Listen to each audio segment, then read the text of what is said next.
anyone tell me what language that is? Could be multiple, but whatever language that syntax fits. Java, I get Java. All right, yes, that is Java.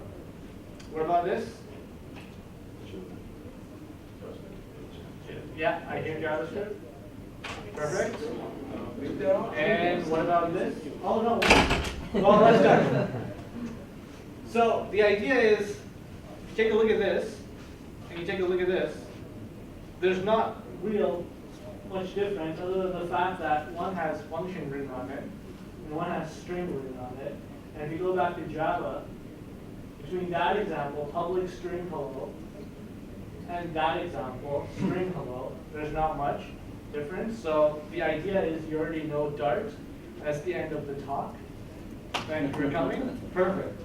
No, but you already know Dart, most of it, right? And that's the fundamental thing about Dart is that it didn't try to be clever. Has anyone used CoffeeScript here? You know, something like CoffeeScript, there's a lot of sugar syntax there. It didn't try to be clever like CoffeeScript or something crazy like Haskell or something, right? It just said, all right, we're going to take a language, we're going to build a language that's usable, that a lot of people already would easily figure out, and can scale, so they can add lots of good features without complicating the syntax and making it very hard to remember how do you do this or how do you do that.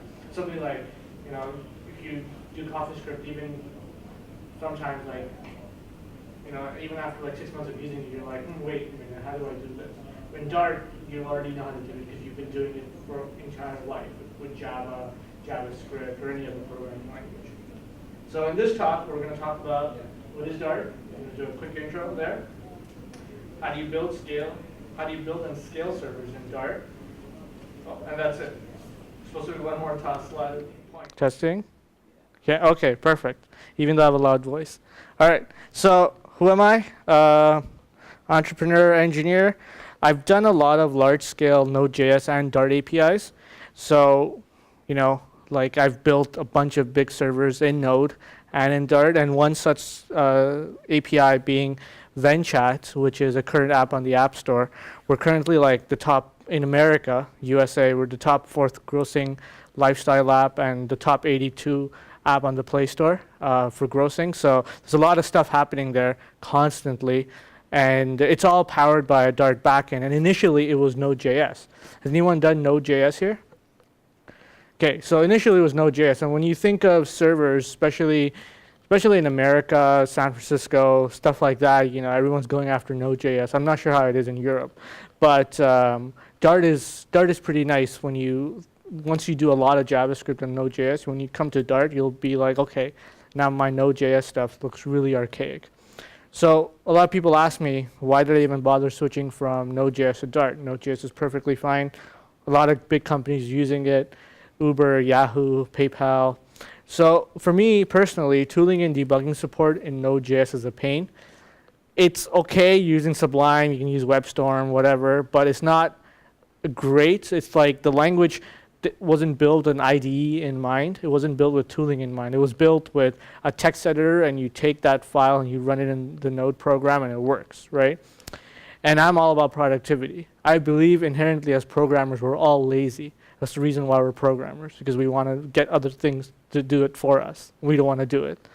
And so with that, I started my investigation, and I said, okay, first I said, is Dart some front-end thing, right? Because whenever I talk to some people, they're like, hey, isn't Dart just a competitor to JavaScript? It's not really, you know, it's just like another CoffeeScript or TypeScript or something. And no, that's a big misconception.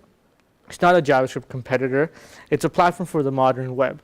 And what that means is the Dart team, the guys who were brought on initially were brought on to fix JavaScript for Chrome, right? They were brought on to investigate V8 and do all sorts of fun stuff there. But they quickly saw that there was a good opportunity to, in fact, make a new language that really fixes modern web development.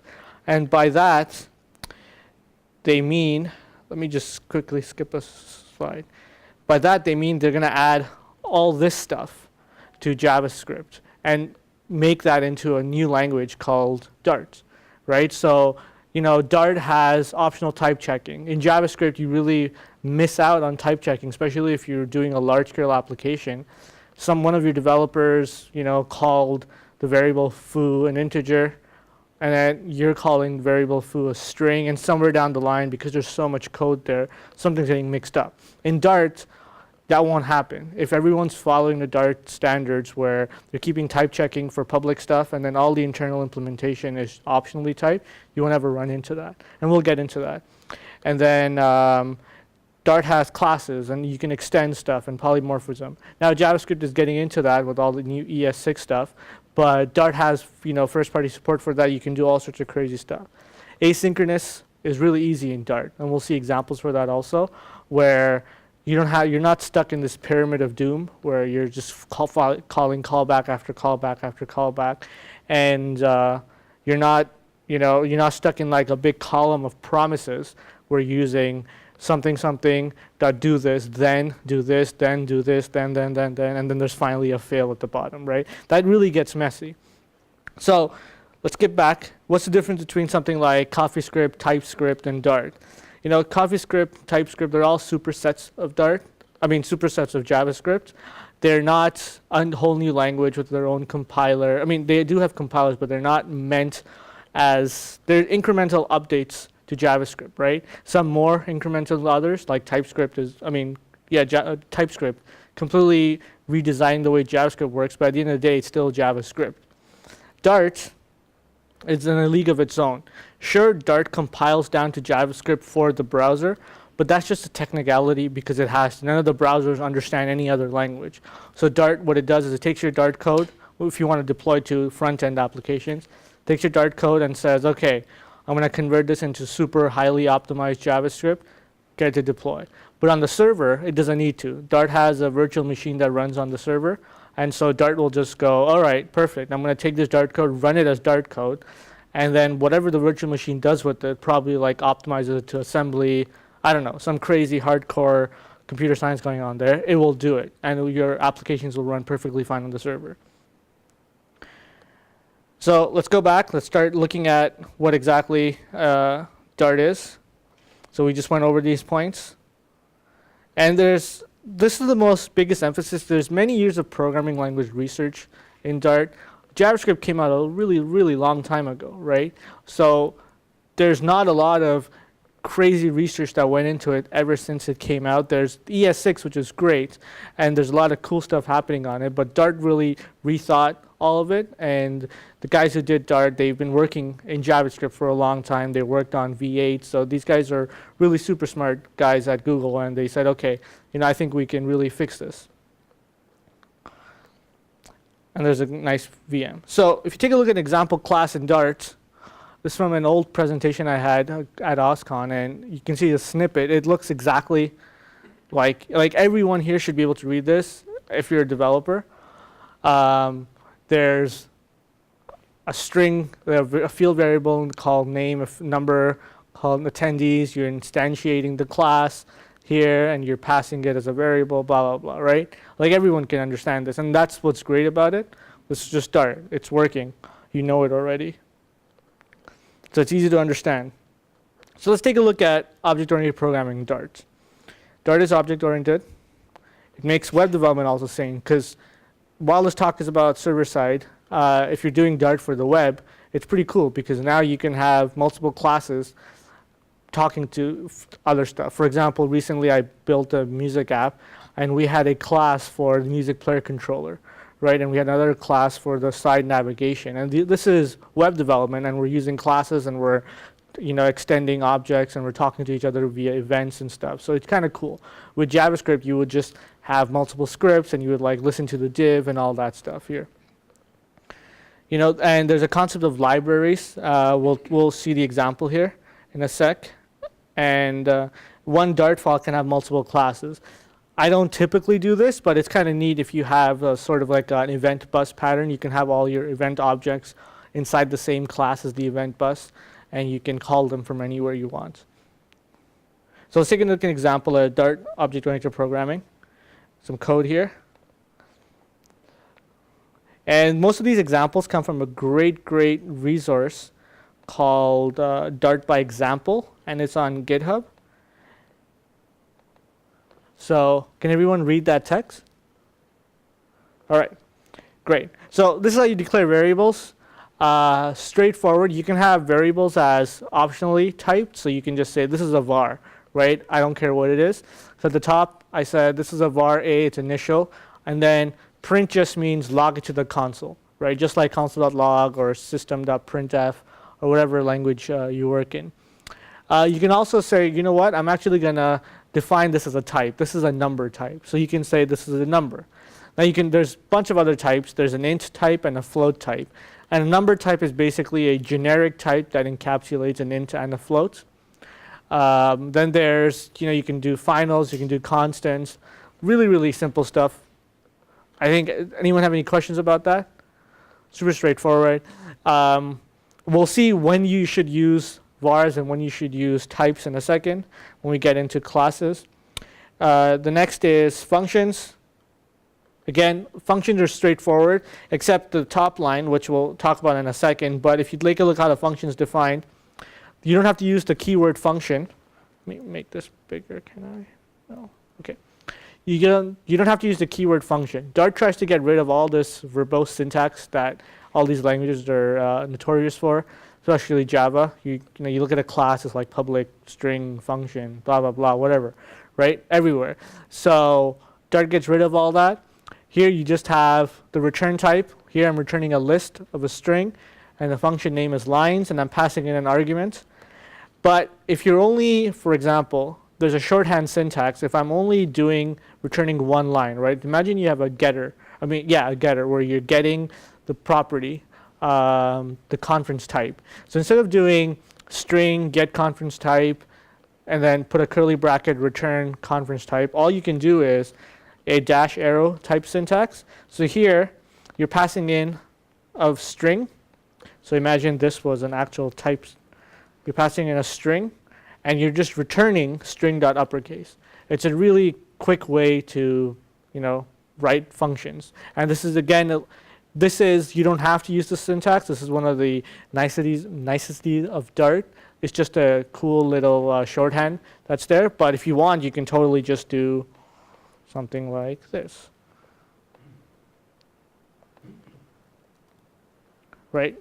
And so when you're starting off, you can write it exactly like that, which is how I wrote it for a while. And then once you understand, once you get comfortable with the language, you can start taking shortcuts, which would be something like that.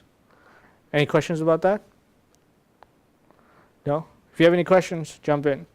So the next thing, once you understand variables and functions, you can understand classes. Actually, before we do classes, let's do variable function parameters. So in Dart, you can't overload functions. So you can't have a function name hello and another function name hello that takes a string and another function name hello that takes two strings. Instead, you can have optional parameters, right? So here, at the top here, I have a function called yell, and it takes a string as the first parameter, but the second one, it's inside this square bracket, and basically it's an optional. I can pass in exclaim if I want, and the default value is false. If I don't want to, I don't have to. So if you look at the bottom here, I'm printing yell, I'm passing it in, I'm not passing it, doesn't matter because I've set it as an optional function. Now if you take a look at this other syntax right here, which is mysteriously, now imagine if I had a function that had 10 optional parameters, right?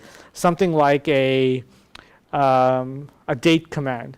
Right, it has 10 optional parameters. Now I don't want, as a developer, I don't want to force them to go, if I only want to pass in the year, which is like the 5th parameter, I don't want to go null, null, null, null, null, 5 as the year. Instead, I can create this object syntax in the parameter, and then I can directly, here, the parameter name is mysteriously, I can directly access and set that variable in the function call. So I don't have to have like 10 nulls because those aren't even being used. I can just go mysteriously equals false.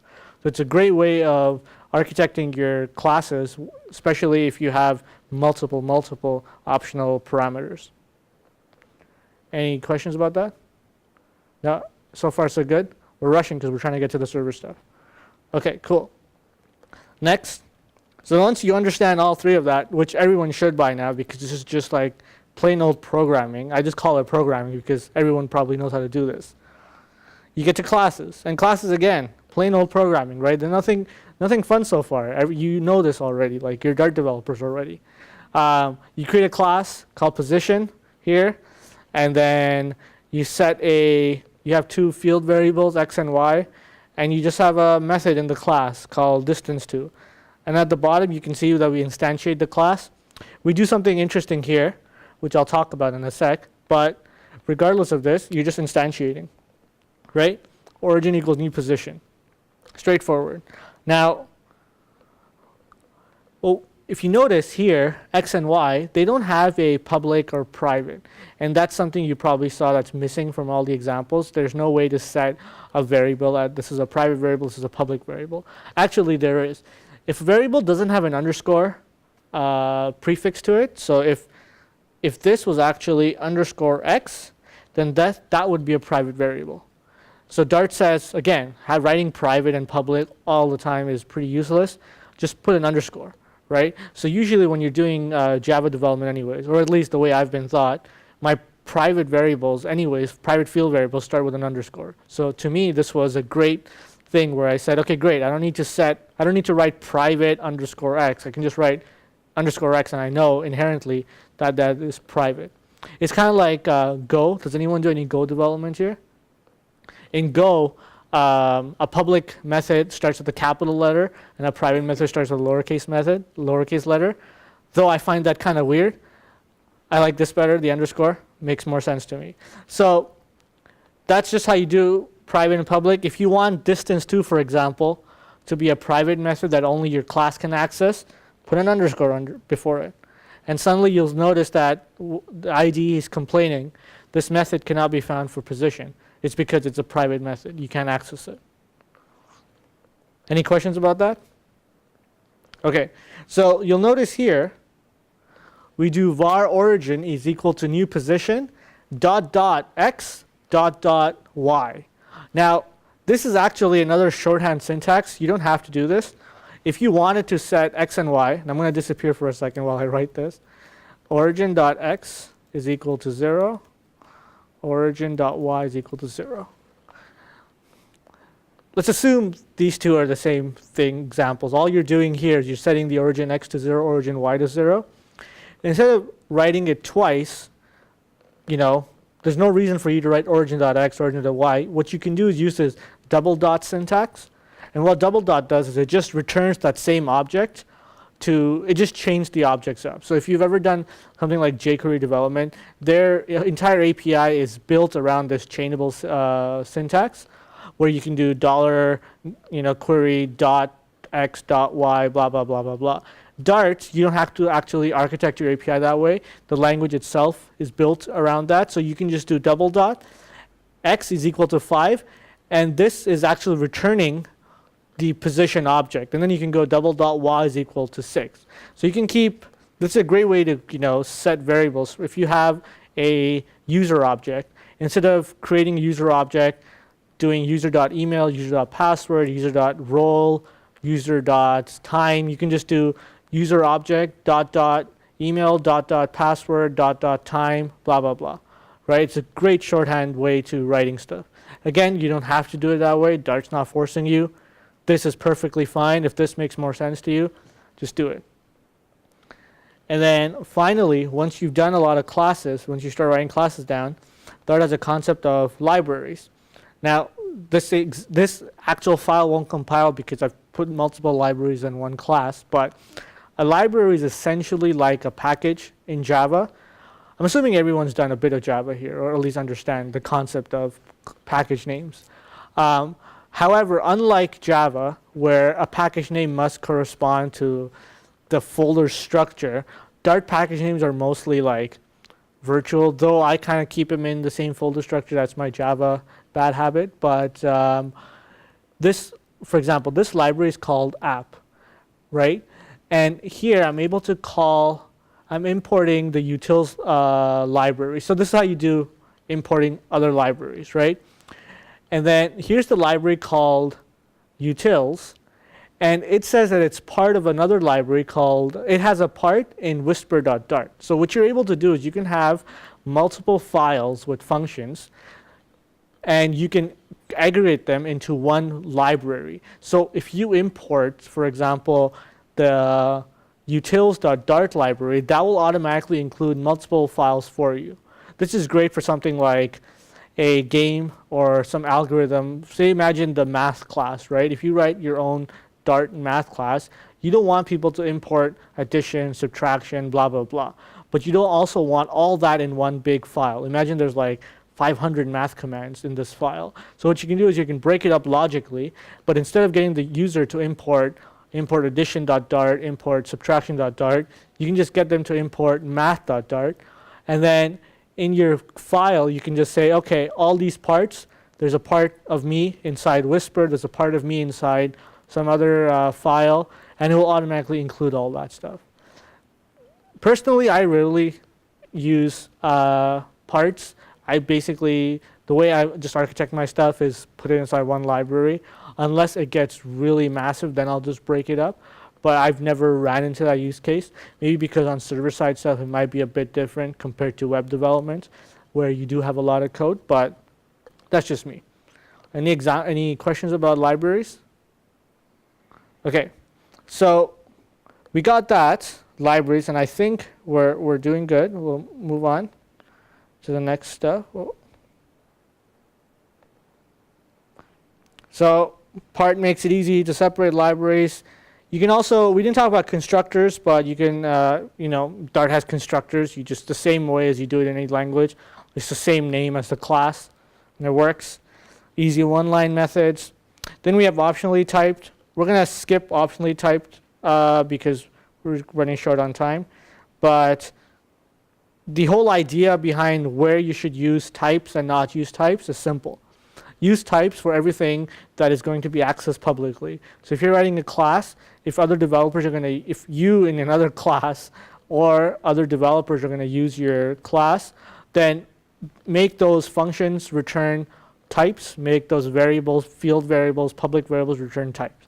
Everything internally inside a function, like a private method that's a black box function that no one knows about, except it's only included in the implementation of your file, go ahead and use optionally type, right? Because you know what you're doing. No one else is going to mess around with that. And then the positive, the good side of using types is the Dart IDE is totally going to assist you everywhere. This is something amazing. You can be in a class and it'll say, hey, this is going to return a string, or this is going to return a number. Let's move on. Okay.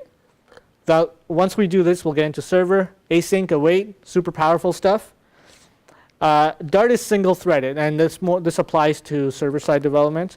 It runs inside a single loop. There are some exceptions that we'll take a look at with isolates, but it's a big event loop that runs. So if you write something that's going to block a lot of code, make a big network call, it's going to block everything, right? Because that event loop is waiting for that network to return.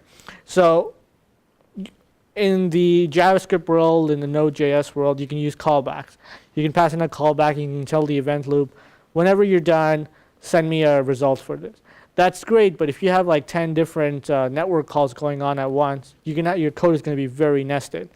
Dart says, let's fix that syntax. And so it didn't come up, it kind of copied C# and a bunch of other languages with this idea behind async and await. Has anyone done C# here? Yes, so async and await, you guys are totally going to understand this.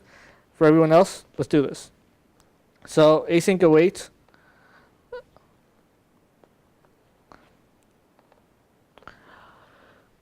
So all Dart programs start with the main. I think I skipped that. It's just like C, everything, the initial point of execution is main. So here, we're creating two variables, Greg's last name and Steve's last name. And all we say is wait. Imagine load last name were long calls, right? It actually went to the server and it said, hey server, give me the last name for Greg, give me the last name for Steve. To simulate that, we're just simulating with the delay call. So we delay for 200 milliseconds and then we return the name here. This could be like 10 minutes, it doesn't matter. So if this was something, if if we were using a syntax like JavaScript, we would have a lot of callbacks here. So we would have a callback here where we pass in a function here. Then once that function returns, we would pass in this variable and another function, another callback to wait for it to return. And then finally, we would print this. But instead, these 4 lines of code look like they're synchronous. These 4 lines of code look like they're going to block. It looks like it's just not going to work because, well, this is an asynchronous call, so how am I going to get this back, this variable populated? This await keyword, what it does internally is it says, all right, we're going to wait on this line of execution while there's the event loop is doing other stuff. So it's not going to block your entire app. It's just blocking this stream of execution, for example. It's going to wait till server-side, till the server returns a result, or your code, that method, load last name, returns a result for Greg. Once that result comes in, it's going to populate this variable with that result, and then it's going to move on to the next one. And then it's going to wait till this variable is populated again, and then finally you're able to just access it. So this really, especially for server-side stuff, when you're making lots of database calls, lots of external API calls, this makes development a whole lot easier.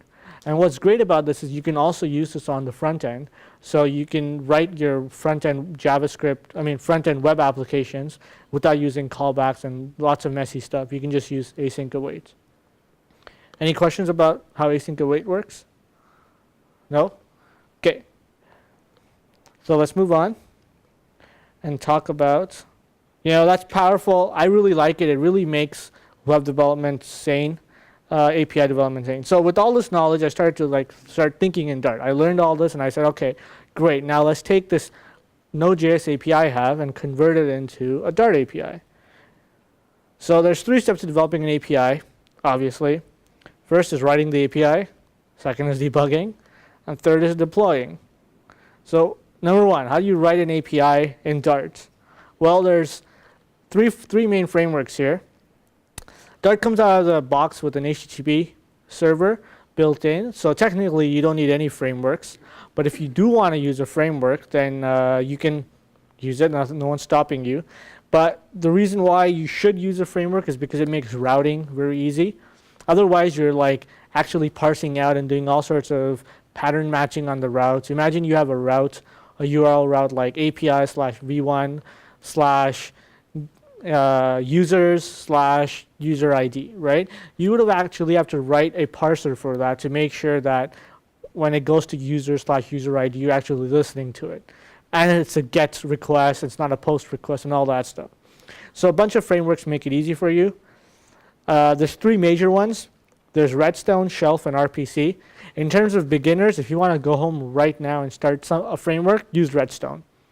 If you want to try something more advanced, then try RPC. Shelf, I recommend you don't even touch. Shelf is basically, in my opinion, Shelf is a good base. Like Redstone and Redstone is based on Shelf. Shelf was written by Google. Shelf is like a bare bones framework where it doesn't come with much, but there's enough for you to write a web server in. Redstone has a lot of cool features. For example, if you want to get a route quickly, a /, you can just go, whenever someone goes to my API and hits /, return hello world, right? Now hello world in this example is a string. You can make hello world a JSON object. You can make hello world a XML object. Doesn't really matter, right? And setting up a Redstone server is easy. This should be familiar now that we've looked at how Dart works. App.start, and the whole web framework works, right?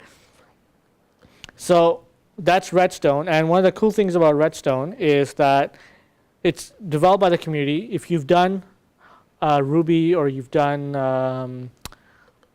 Node.js, it's very similar to Sinatra and Express and stuff.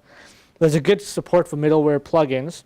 So by that I mean you can have a Postgres SQL mapper where it automatically maps to your SQL objects, Postgres SQL objects. You can also have a MongoDB mapper. So you can have, if your Mongo object collection is has anyone used Mongo here? Yeah. So if your Mongo collection is users, and then you have some fields in it, your URL structure can automatically become user/user ID, and it will know to go to the Mongo database and grab that user ID. And there's session management and all that stuff built in. So, you can keep server-side session variables and all that cool stuff there. Though I recommend never putting server-side session variables, just use like an external party like Redis so you can scale properly. But I digress. Then you can have static HTML. So if you just want to spit out some HTML, you can. Nothing's stopping you. It's just strings you're spitting out. That's how the example looks. For the sake of time, we'll just skip over a shelf. We don't need to talk about that. There's also RPC, which is great. I personally use RPC a lot. And the reason why is it's a great way to architect your application into, it's another framework by Google. It's developed separately of the guys who built Shelf. And RPC, the entire idea behind RPC is it follows Google's RPC protocol. They have something called gRPC or something. And the whole idea behind gRPC is that you're able to take your API and construct it in such a way that they have generators that can generate libraries for multiple languages. So the way when Google writes a YouTube API, they follow the gRPC spec. So they can easily get an Objective-C wrapper, a Java wrapper, Python wrapper, everything for that API built in one shot. They don't actually have to sit there and write a Python wrapper for the API, a Objective-C wrapper. So when I built my API, I used RPC. I ran a command. You can find the documentation for RPC, and it automatically spit out a Java library, which I was able to quickly call my Dart code with. So it's a great way to do that. So I chose RPC in this example, but it doesn't really matter for the architecture. The simplest way to architect your Dart app is just write the API, right? You can just start writing it. Now, once you do that, you'll realize a few things. Sometimes your API can crash. There can be network problems and stuff, and you want your API to restart properly. Sometimes you make mistakes in your code, and it can crash there too. Dart itself obviously won't crash. It's super highly tested, so the only way it can crash is you made a mistake or the service or the network's making a mistake somewhere. Because it's based on a single event loop, it only runs on one core.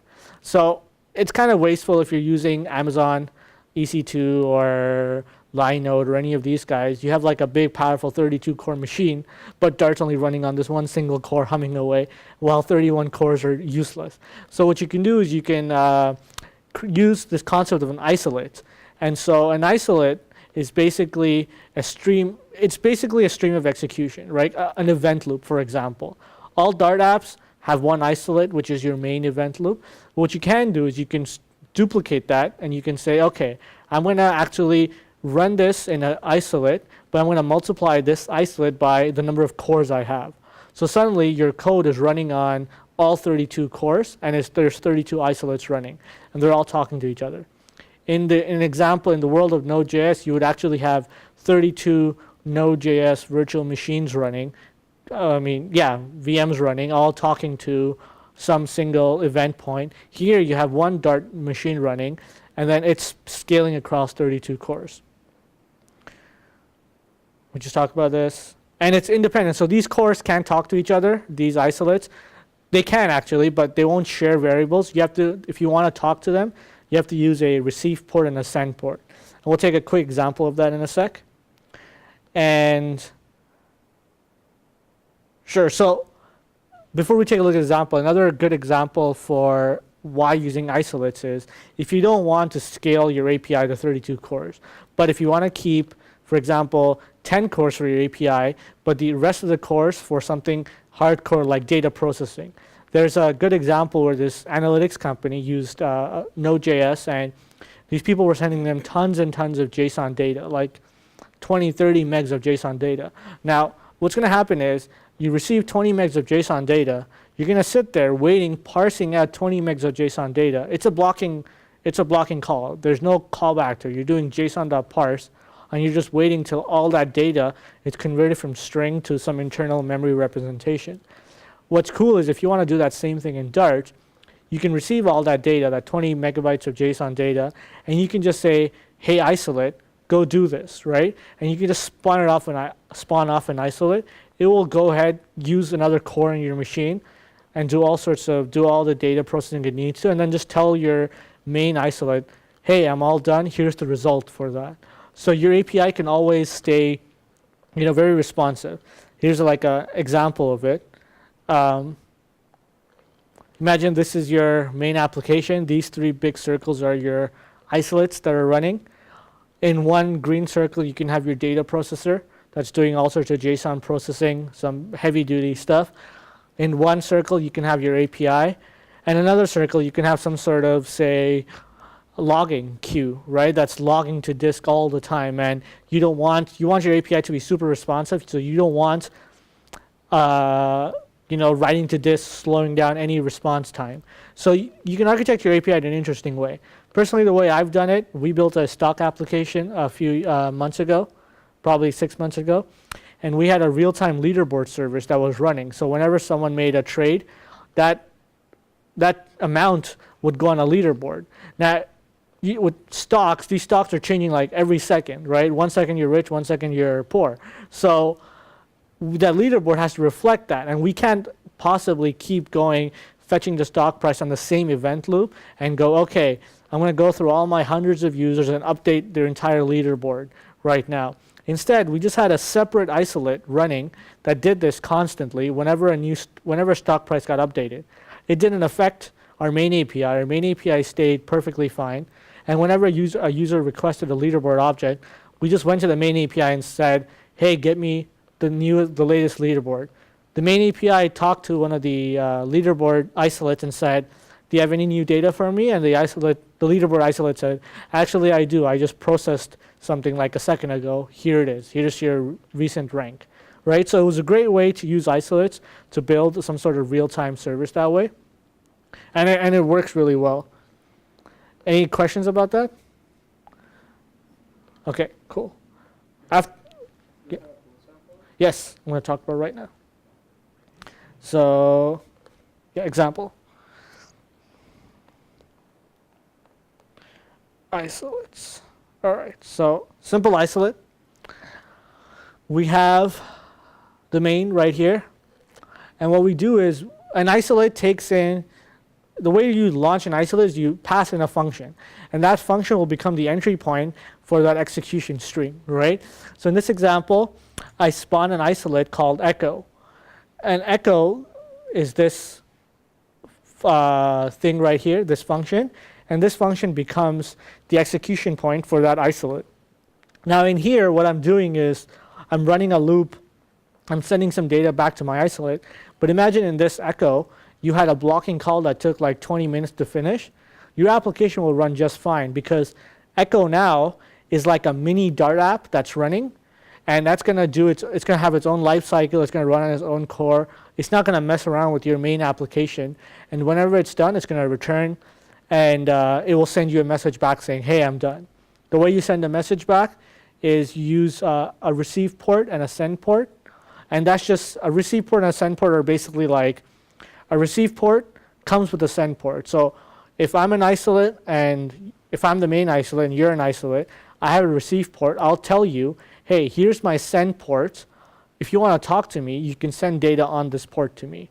And then alternatively, what you can do is you can be like, in that data that you return to me, you can be like, okay, Faisal, here's my send port. If you want to talk to me more, you can talk to me via this. So now we both have a receive port and a send port, and you have a receive port and a send port, and we can talk.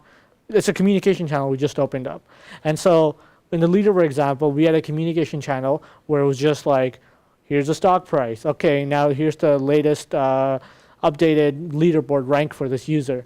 And it kept going on without affecting the main event loop, which was busy with API requests like buying stocks and selling stocks. And the other isolates were busy doing data processing and stuff. Any questions on that example? I'll put all these examples up. You can also find these online on GitHub. So lastly, before we run out of time, debugging in Dart. I'm not even going to show you an example because it's so boring. You just press the debug key and you're done, right? Like you have full debugging support just like Java. You can step through, you can inspect objects, and you can do all sorts of crazy stuff. But one cool stuff that applies to Dart is you have this thing called observatory. Observatory is awesome. This is great for your web application that's running in JavaScript on the front end, and it's great for server-side applications too. What Observatory does is it gives you a full-on, high-level view of how your application's doing. So if you have, for example, a memory leak, right? You can easily tell in your Observatory if you have a memory leak. Now, if anyone's done server-side development, you know how hard it is to find a memory leak, right? Especially if it's been running in production for like 20 days. You're like, I don't know where the hell this is happening. And you got to turn it off, restart your server, and suddenly that memory leak's gone. Another 20 days later, you find a memory leak. With Observatory, you can access it in production, and you can access it in development. In production, hide it behind like an IP firewall or VPN or whatever. Don't let everyone see this.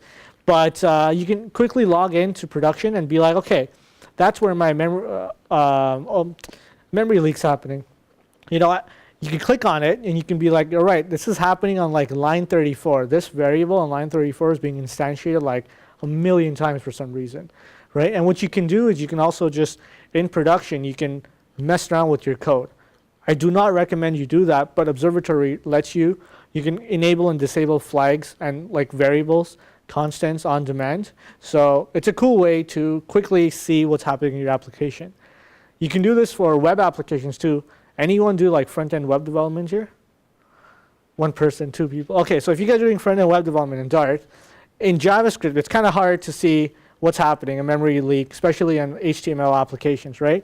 You get an Observatory right here, you can actually see all that happening. You can quickly see, okay, this div got created like a million times and it's causing my entire application to slow down. It's like Chrome Developer Inspector, but like on drugs, like on massive drugs, and it's giving you lots of performance benefits by just like looking at it, understanding it, and fixing the problems. What's great is that Observatory itself runs in an isolate of its own, so it doesn't affect your main API performance. It's always running. You don't have to tell Dart. In fact, you have to tell Dart if you want to turn it off, which I don't know why you would. I don't even know the command. I think it's like disable Observatory, but it just works. Like let me quickly give you an example, a live running example, just before we're done here, of, let's see, what can we run? Okay, let's run this code for a while so we can get Observatory. The way you access Observatory is you hit run.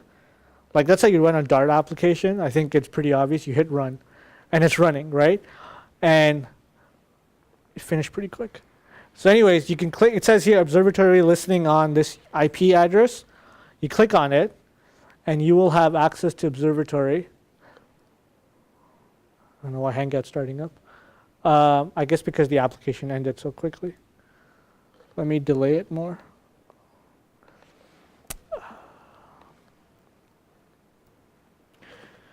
Async. Run. Okay, there we go. All right, here's Observatory running. And you can see that there's a debugger built in if you want to ever debug on like stage production where you see something only happening on your remote server but not locally. You can do a debugment here. You can see the class hierarchy, what class is using the most memory. If you click here, you can like actually go down and see the code that's running. What's cool is you can hit refresh coverage.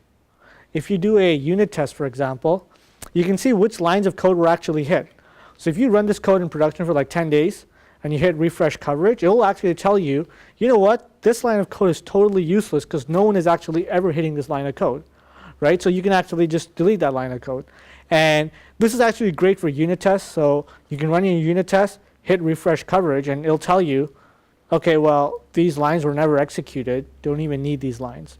But you just use it for in production. I just want to see where I can do cleanup because there's so much code. There's always some room you can do cleanup. Or this is also great for finding a bug. If there's a logic bug somewhere, if some variable is never being set to false, the else statement is never executed, you can for sure verify that by hitting refresh coverage, and it'll just show a red marker. And you'll know right away this code was never executed in the lifespan of your application. All right, so with that, we're out of time. And I think I'm done the presentation too. So thank you for listening to this quick introduction to Dart and server development. If you have any questions, come ask me. I'm always here to help. Thank you.